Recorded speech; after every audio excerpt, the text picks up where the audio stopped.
तो हमारे मन में भी एक इच्छा आती है कि हमारे सबसे बेहतरीन एयरक्राफ्ट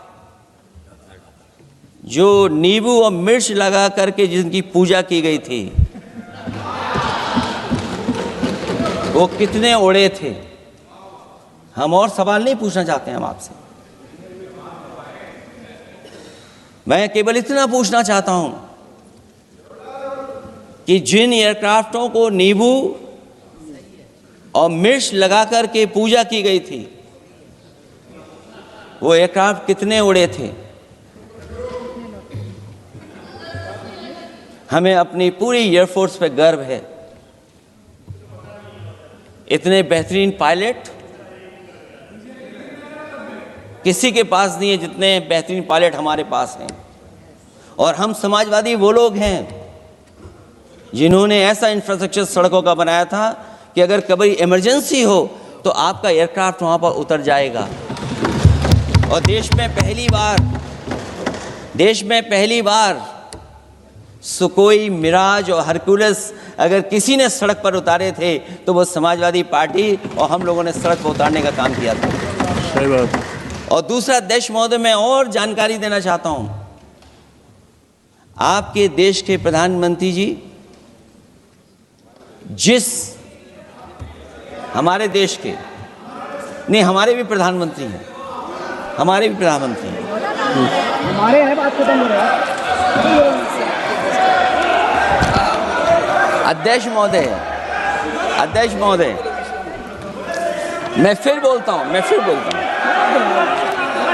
अध्यक्ष महोदय, मैं तो आपको बहुत अच्छा मान रहा था कि आप ही मुझे बुलवा के गए थे।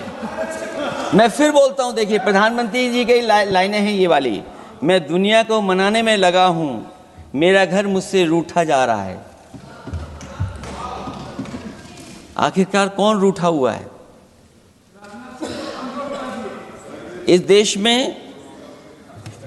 जो हमने देखा इतने दिनों में, प्रधानमंत्री जी डिफेंस मिनिस्टर का भी रोल प्ले कर रहे थे। इसलिए जिस सड़क पर हमारे देश के प्रधानमंत्री जी हरकुलस विमान से उतरे थे, वो हाईवे किसी ने डिजाइन किया था तो समाजवादी लोगों ने डिजाइन किया था। यूपी में तो डिजाइन हो गया एक और, लेकिन देश में क्यों नहीं ऐसी सड़कें बन रही जहां पर इमरजेंसी के समय पर एयरफोर्स इसको इस्तेमाल कर सके।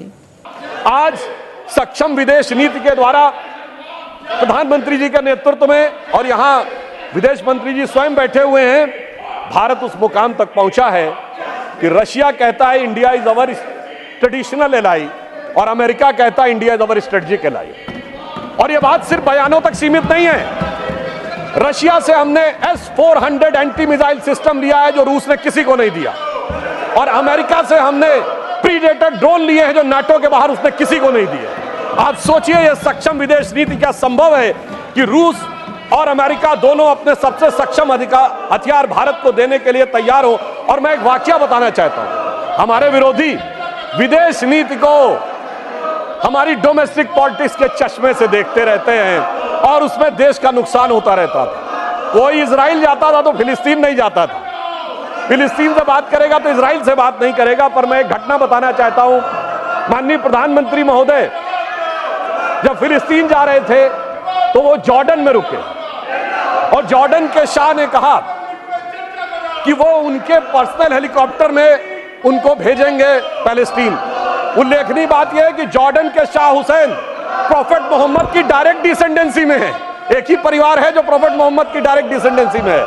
और आप सोचिए, जॉर्डन का प्लेन था, हेलीकॉप्टर जा रहा था पैलेस्टीन और उसको एस्कॉर्ट कर रहे थे इजराइल के फाइटर्स।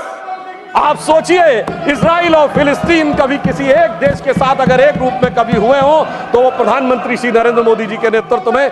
तो डिजिटल ट्रांसफॉर्मेशन हो या डिप्लोमेटिक ट्रांसफॉर्मेशन, दोनों में भारत एक नए सिरे से एक नए स्वरूप में आगे बढ़ता हुआ आगे दिखाई पड़ रहा है। परंतु अफसोस की बात यह है कि हमारे जो विरोधी हैं वो इस विषय के लेकर जिस प्रकार का वातावरण इन चुनावों के दौरान दिखा, उसमें भी एक विदेश का संबंध दिखा। सभापति महोदय, मैं आपसे कहना चाहता हूं, भारत का यह चुनाव भारत के इतिहास का इकलौता चुनाव था जब विदेश में बैठे हुए किसी धन कुबेर ने यह कहा हो कि वो $1 बिलियन खर्च करेगा मोदी जी की सरकार को हटाने के लिए।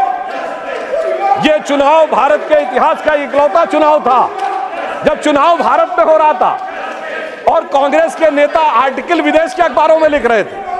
शशि थरूर जी ने बांग्लादेश के अखबार डेली स्टार में आर्टिकल लिखा, मोदी हैज टू गो। अरे भाई, विदेश के अखबार में क्यों लिख रहे हो मोदी हैज टू गो?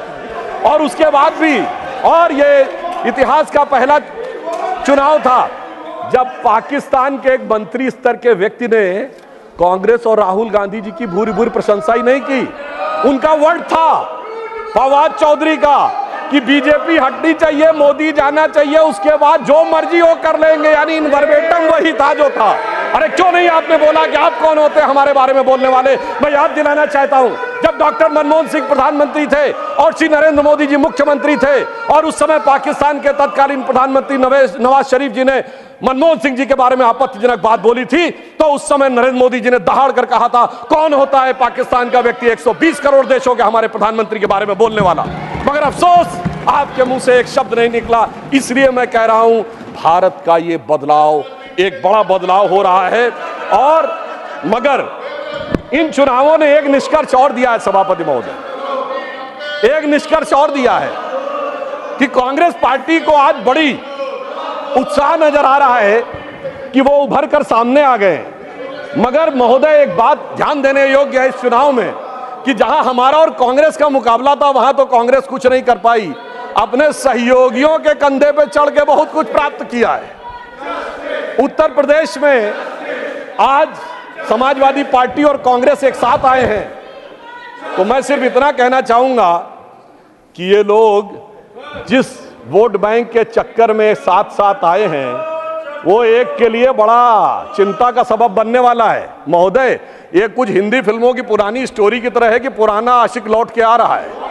अगर वो पुराना इश्क जाग गया तो आप ये समझिए कि ये समाजवादी पार्टी के लिए बहुत बड़ी चुनौती होने वाली है, क्योंकि वो कहते हैं, सपा कहती है मेरा कारनामा तो देख, तो कांग्रेस कहती है मैं तेरा आशिक पुराना तो देख, तो उधर एक हैदराबादी हजरत है जो कहते हैं मेरा घराना तो देख, और इस ट्रायंगल से का एक नया स्वरूप इस चुनाव में उभरता हुआ नजर आया है। मैं एक विषय और कहना चाहूंगा इस चुनाव में, चुनावी प्रक्रिया को लेकर जिस प्रकार के आक्षेप आरोप लगाए गए, आज मैं अपेक्षा करूंगा कि कांग्रेस पार्टी के वरिष्ठ नेता इस बात के लिए माफी मांगे कि उन्होंने विदेश की धरती पर जा कहा था कि democracy in India has finished. उन्होंने ये कहा था कि जुडिशियल प्रोसेस समाप्त हो गया है।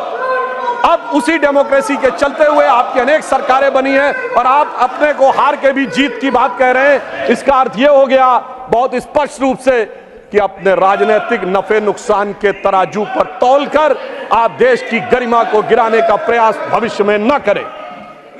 और नीट के विषय में भी एक बात कहना चाहता हूं सभापति महोदय, नीट को लेकर हमारी सरकार पूरी तरह संवेदनशील भी है और सतर्क भी है। हमारे शिक्षा मंत्री जी ने कहा किसी एक भी बच्चे के साथ अन्याय नहीं होने देंगे, मगर मैं इनसे पूछना चाहता हूं, जब एनटीए के चीफ को हटा दिया गया, जांच कॉन्स्टिट्यूट हो गई, मामला सर्वोच्च न्यायालय में विचाराधीन है, तो ये क्या अपने को सर्वोच्च न्यायालय के विजडम से ऊपर समझते हैं?